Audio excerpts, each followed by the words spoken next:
কি অবস্থা, কেমন আছেন? এই যে ইটালি আসার পরে যে পাক করতেছেন রোড গার্ডে, কেমন লাগে আপনার? আলহামদুলিল্লাহ ভালো আছি। এমনি ভাই ক্যাম্পে আছি তো। ক্যাম্পে তো অতটা মানে খাবারের দিকটা মানে এতটা ভালো না। তে ক্যাম্পে পাস্তা দেয়, 2 বেলা পাস্তা, 1 বেলা রাত্রে ভাত।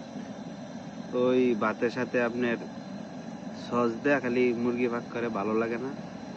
তারপরে কোনো মতন খায়া জীবনটা বাঁচাইতেছি। আর আপনি সাইডে পাক শাক করি, ঠিক আছে। যারা অনেকেই বলে যে ইটালির সুযোগ সুবিধা অনেক, কিন্তু আসলে তা না, ঠিক আছে। খাবারের দিক দিয়ে ভাই অনেক সমস্যা। এই যে আমরা রাত্রের বেলা ভাগ করে এই যে দেন বন্ধের ভিতরে ভাগ করতেছি, বুঝছেন। তো আপনারা যদি আসেন, আসলে দেখতে পারবেন কি মানে অবস্থা ইটালি। এই রান্না করতেছি মুরগি, বুঝছেন।